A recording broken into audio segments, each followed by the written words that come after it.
नमस्ते, हमारा नाम दीपक है और आपने देखना शुरू कर दिया एकदम कड़क। बिहार सरकार का बड़ा फैसला, पारिवारिक संपत्ति बंटवारा अब सिर्फ 100 रुपए में। बिहार सरकार ने एक महत्वपूर्ण फैसला लिया है, जिससे पारिवारिक संपत्ति के बंटवारे की प्रक्रिया अब आसान और सस्ती हो गई है। सरकार ने रजिस्टर्ड बंटवारे के लिए स्टाम्प शुल्क को घटाकर मात्र 100 रुपया कर दिया है। यह फैसला उन लाखों लोगों के लिए राहत भरा है जो संपत्ति विवादों में उलझे हुए हैं और कानूनी प्रक्रियाओं से बचने के लिए बंटवारा टालते रहते थे।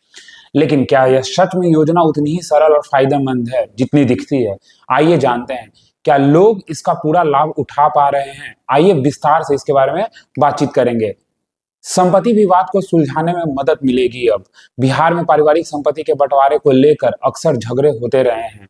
कई परिवारों में संपत्ति को लेकर विवाद सालों साल चलते हैं और कभी-कभी ये झगड़े कोर्ट कचहरी तक पहुंच जाते हैं।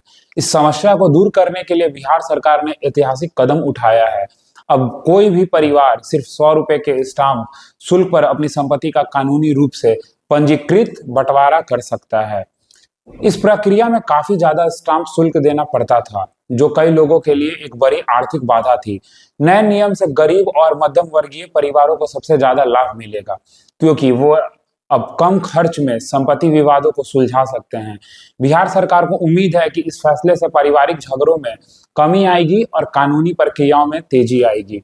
रजिस्ट्री से पहले पारिवारिक सदस्यता सूची बनवाना अनिवार्य है। अगर आप भी इस योजना का लाभ उठाना चाहते हैं, तो सबसे पहले पारिवारिक सदस्यता सूची बनवाना होगा। यह सूची सर्कल ऑफिसर यानी राजस्व अधिकारी के कार्यालय में तैयार करवाई जाती है। आइए जानते हैं। पहला, सबसे पहले सीओ के ऑफिस में आवेदन देना होगा। दूसरा, आपके आवेदन की जांच राजस्व कर्मचारी करेंगे और पारिवारिक सदस्यता सूची को मंजूरी देंगे। तीसरा, एक बार यह सूची तैयार हो गई तो आप इसे लेकर रजिस्ट्री ऑफिस जा सकते हैं। चौथा, बिना इस सूची के संपत्ति का बंटवारा कानूनी रूप से रजिस्टर्ड नहीं होगा। कैसे होगा रजिस्ट्री ऑफिस में बंटवारा? पारिवारिक सदस्यता सूची मिलने के बाद आपको रजिस्टर ऑफिस जाना होगा। यहाँ आपको 100 रुपए की स्टाम्प खरीदना होगा, जिस पर बंटवारे का पूरा विवरण लिखा होगा। उसके बाद रजिस्ट्री ऑफिस के कर्मचारी आपके कागजातों की जांच करेंगे। अगर दस्तावेज सही पाए जाते हैं तो बंटवारे का विवरण रजिस्टर में दर्ज किया जाएगा। इसके बाद आपकी संपत्ति का बंटवारा कानूनी रूप से वैध हो जाएगा। हालांकि यह योजना सुनने में बहुत सरल लगती है, लेकिन कई लोग अभी भी इसका लाभ नहीं उठा पा रहे हैं। आइए जानते हैं प्रमुख कारण क्यों लोग लाभ नहीं उठा पा रहे हैं। जानकारी की कमी, बहुत से लोग को अभी इस योजना के बारे में पूरी जानकारी नहीं है। सरकारी दफ्तरों की सुस्ती, सीओ ऑफिस और रजिस्टर दफ्तरों में काम की रफ्तार धीमी है, जिससे प्रक्रिया में देरी हो रही है।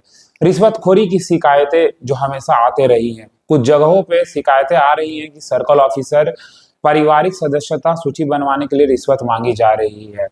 बिहार सरकार की यह योजना संपत्ति विवादों को कम करना और परिवार में शांति बनाए रखने की दिशा में एक बड़ा कदम है। अगर इस प्रक्रिया को पारदर्शी और सुचारू बना दिया जाए तो लाखों लोग इस योजना से लाभान्वित हो सकते हैं। अगर आपके परिवार में भी संपत्ति बंटवारे को लेकर कोई समस्या है तो इस योजना का लाभ उठाइए और सिर्फ 100 रुपए में कानूनी रूप से संपत्ति का बंटवारा करवाइए। ऐसे खबरों के लिए हमारे साथ बने रहें। आप देख रहे थे एकदम कड़क। धन्यवाद।